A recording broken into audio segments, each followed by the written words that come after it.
Now it's time for the sponsor perspective portion of the program and a message from the sponsor of today's event, Wells Fargo. Please welcome Maurice Jones, President and CEO, Local Initiative Support Corporation, and Mary Mack, CEO of the Wells Fargo Consumer and Small Business Banking.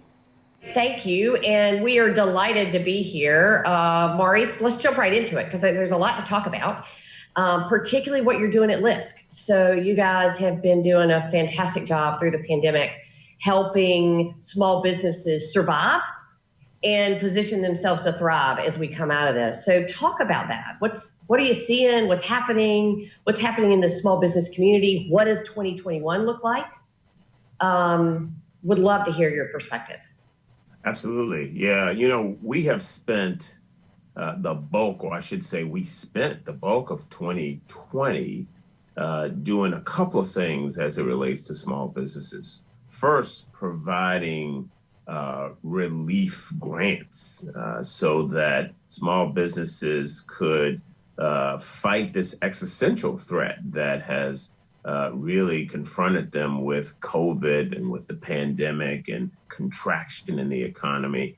And so we actually distributed over $200 million to small businesses in the form of grants last year.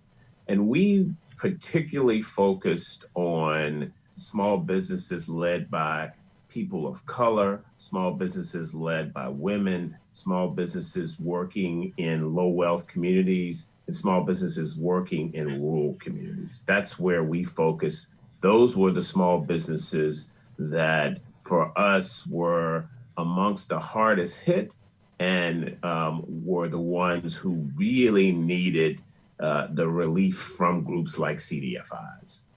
The other thing that we focused on was trying to invest in the ecosystem surrounding those small businesses, people who could, organizations who could help those small businesses with technical issues or IT issues or marketing issues, or what do you do now that you need to have a mobile play, if you will.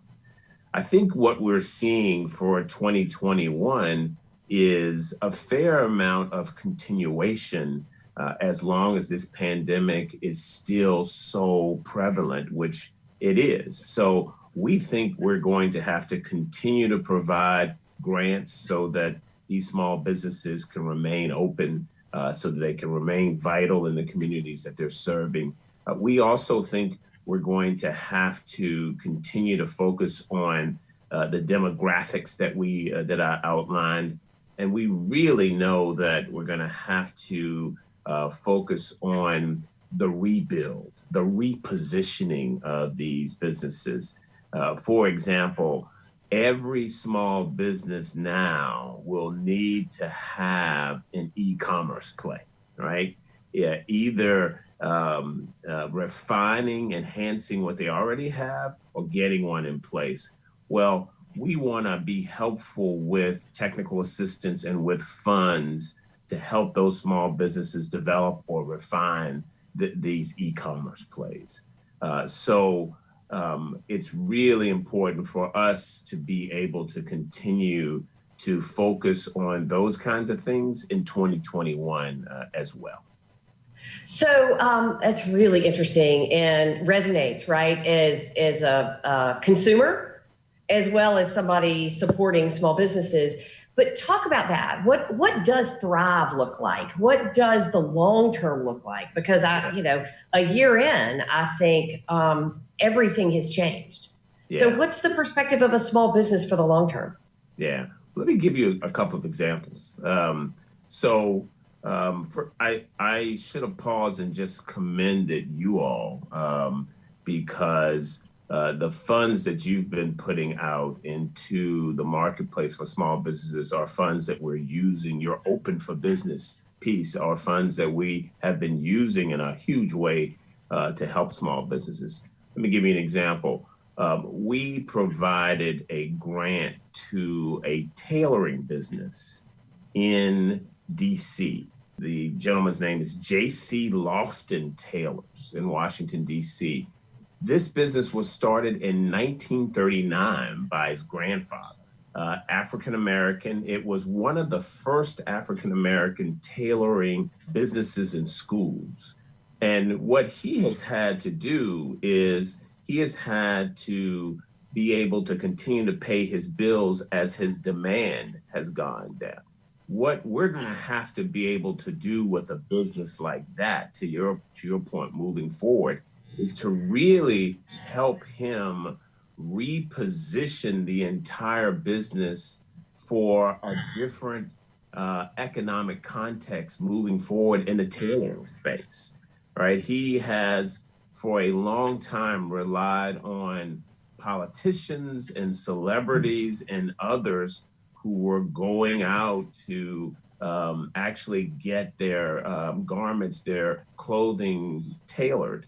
Well, now he's got to figure out how to reposition his actual business for the longer term, how to actually go. He will have to be more mobile than he was prior to that. So we will have to help him reposition and rebrand and really engage in a new strategy for the longer term that is post the pandemic, that is post the recession.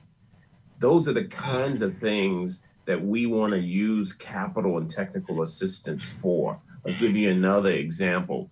We also, with your help, invested in a camp in rural Illinois, about 100 miles outside of Chicago. Camp Kupogani, I believe is the way you pronounce it.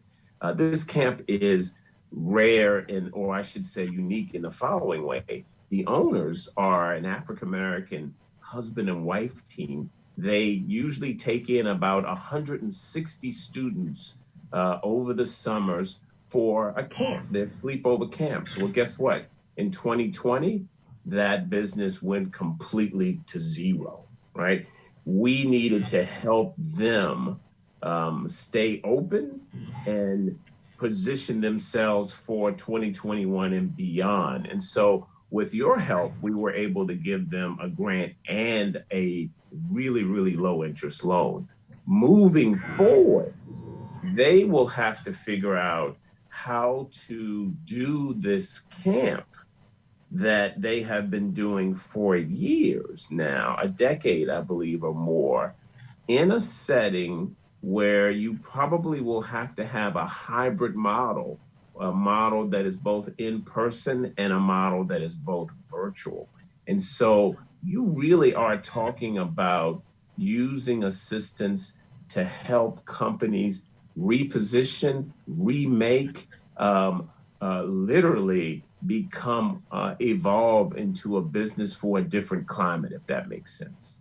It makes perfect sense. It's a whole business model in the midst of everything else that they are doing and trying to keep their own employees employed and working and those families supported. They're having to really rethink their business model, building on a brand and a history, but bring it forward into a very different environment.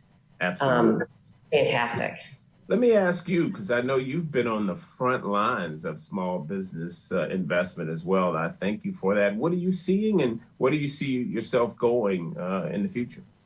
So it's really interesting. Literally, as we tape this, we are getting ready for the launch, which launched for the MDIs and other small institutions this week, and will launch next week as we tape this for the second round of the Paycheck Protection Program, which has been incredibly valuable for a number of our small business customers. In the first round, we did over 194,000, $10.5 billion, but we skewed to the smallest and most fragile businesses. That was what we knew was really important. That's who we support in our marketplaces.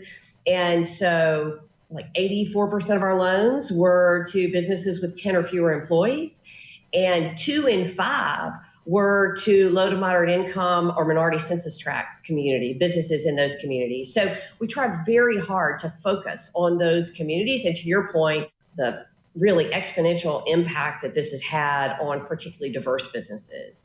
But we knew we needed to do more. So we then turned around and took the fees, the gross fees, that accrued from that work in the PPP, the first round of PPP, and started the Open for Business Fund that you referenced, so that we could then put that money back, those fees back into the hands of CDFIs who could then leverage it. In turn, 250 million of the 400 million that we put back in turned into $1 billion with the way your business model works. So again, as we take this, we're preparing for PPP round 2, and our intent there is to, again, support those smallest and most fragile businesses who need our help and support the most, and then turn around and put substantial dollars back into the recovery, the short and long-term recovery that you talk about of these small businesses, so that, I think it's fairly easy for me to see those total funds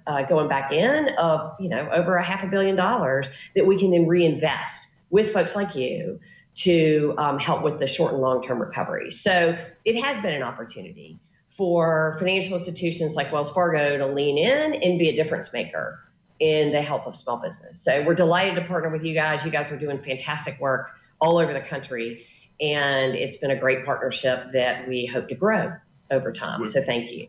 We're grateful for your partnership. Thank you. Great. Thanks for being here. It's good to be with you today. You too. You too. All the best. Great discussion, and I love the focus on the DC business. So thank you for that, and thanks for supporting today's program.